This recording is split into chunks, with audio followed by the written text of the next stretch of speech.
Hello everyone and welcome back to the Common Sense Crypto channel. As with you always, this is Rich doing another video today on HBAR. So I hope you're all having a wonderful day today wherever you are in this great world. We're going to talk about HBAR. And I'm going to start with this. I'm going to touch on this and then I'm going to move forward. Thank you for your response. We appreciate it. What we don't appreciate is the HBAR Foundation and Shane Higdon paying themselves $150K a month for doing what? Even the HBAR bull said he is paid $10K a month for what? So take money from those who buy HBAR and they pay themselves. And there's been a lot of talk about this recently. And I don't like the idea of what's going on there. I think people are very overpaid. But then the HBAR Foundation came out with this, and they show how active they've been in 2024, and people just didn't want to hear it. You know, we know there's a lot of projects building out on HBAR, on Hedera, and a lot of those projects make it a very well-rounded network. I'm a huge fan of HBAR. I continue buying the dips when they happen, because I still believe in this cryptocurrency. I don't like what's going on. I'm not a fan of it, but I cannot get myself to ignore HBAR. That's the way I look at it.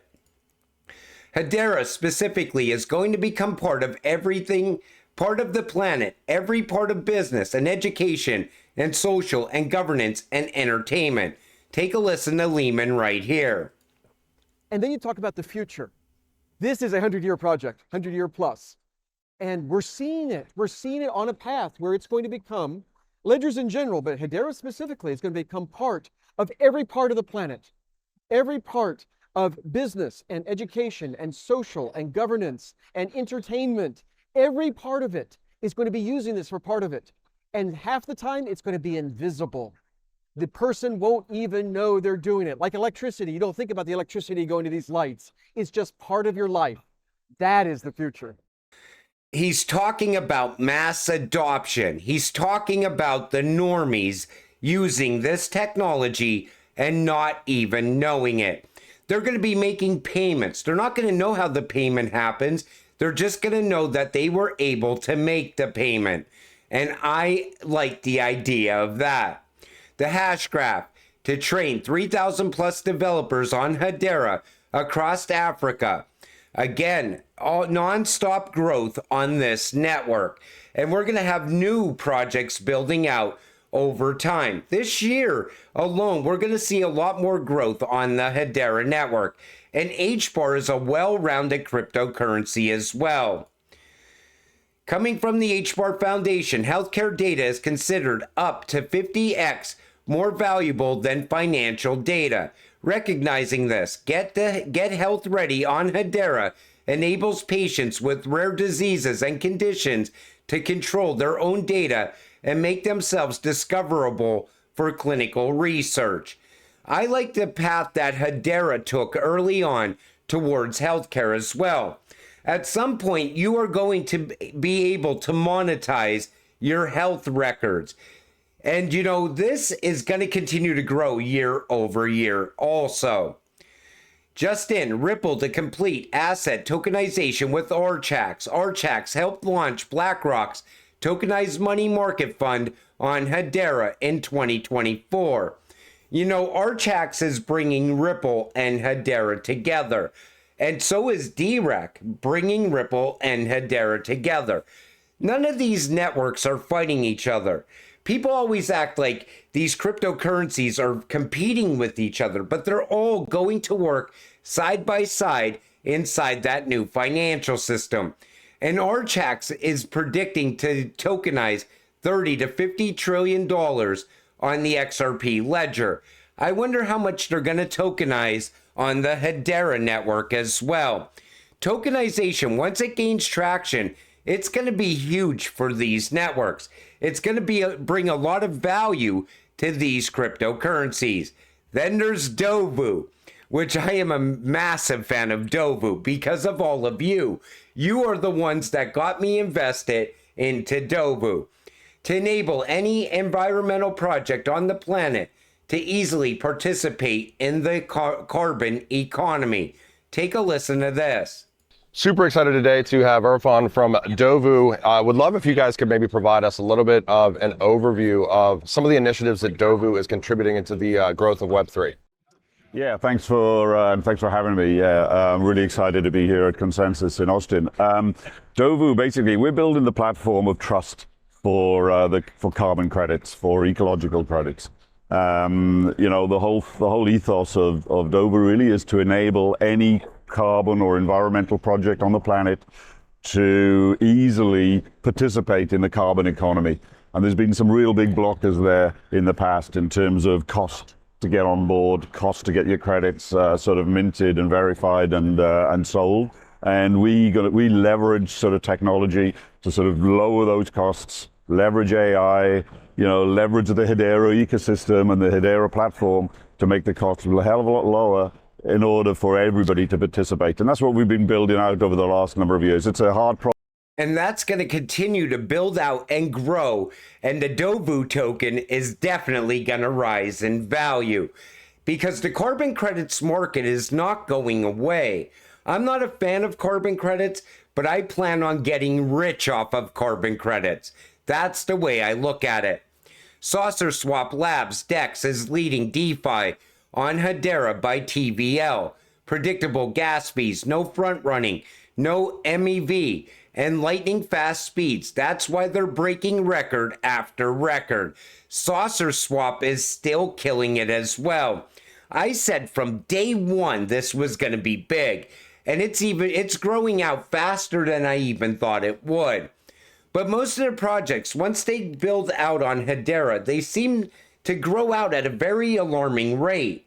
And I noticed that early on, and that's why I always, when I got invested into HBAR early on, I said to myself, you know, this is getting bigger and bigger, and it's happening very fast.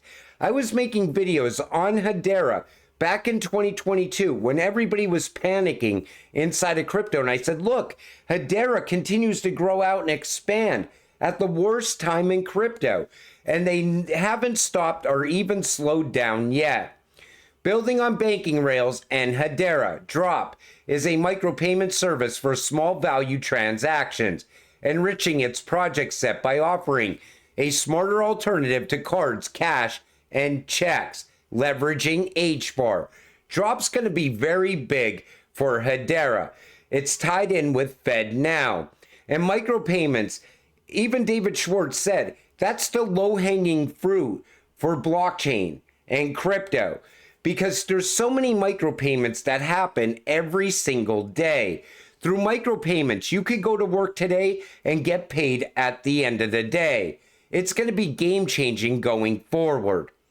Along with contributing to the first DePIN project on Hedera, yes, there are benefits. You earn points during the beta and eventually tokens for providing quality data to customers on the P2P network.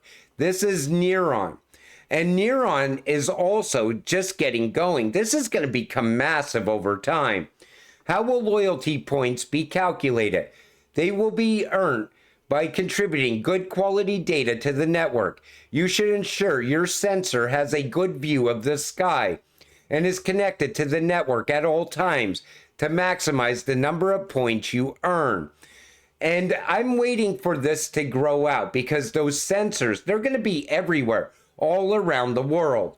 When will you be launching a token?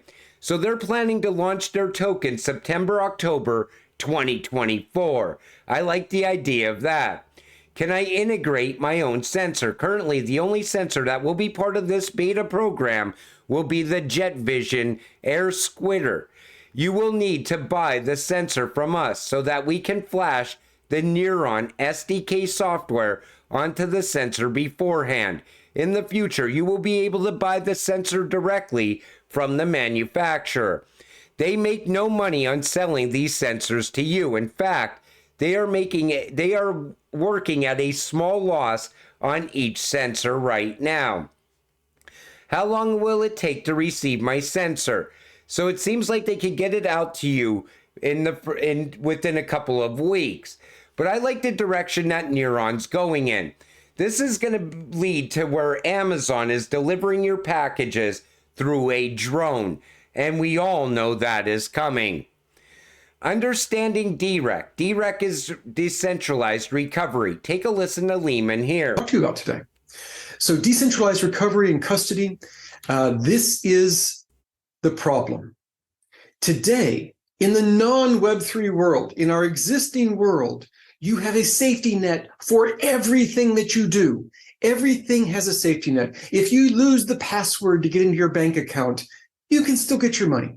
You can go to the bank and prove that you are you. You can ultimately go to the courts and get them to tell the bank that you are you. There is always a way of doing it. If you're incapacitated, your friends and family can go to the courts and petition to actually do it for you. It is always possible to get to your money.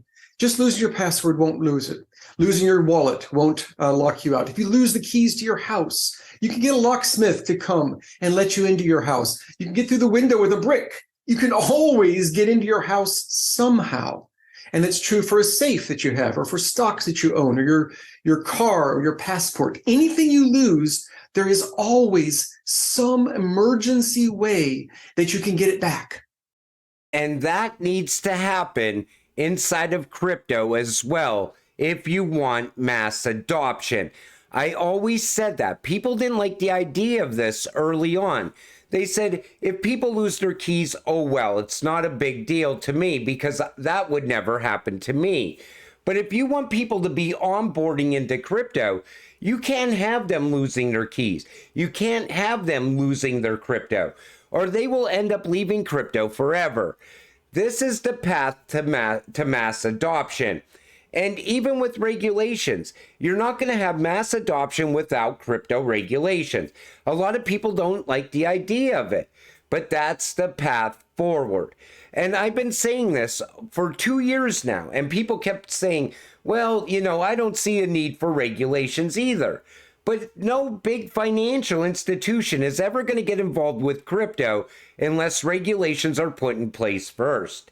That's how you will see the true value of HBAR, is once regulations come. And these utility-driven cryptocurrencies will then start to really gain value. That's the path forward. But I just wanted to do a quick update on Hedera. I'm going to be doing more videos on HBAR as we go along. But I definitely wanted to touch on what was going on with the HBAR Foundation as well, because I know a lot of people are pissed off about that and they don't like the idea of it. But I still look at HBAR as a well-rounded cryptocurrency. I look at the Hedera network as a well-rounded network. I honestly think Hedera is the future. I think it's going to play a very big role inside the new financial system as well.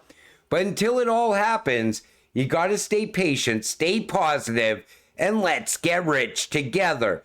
With that said, I'm going to wrap up this video. I want to thank you all for watching. I appreciate all of you. I'll see you in the next one. Have a great night.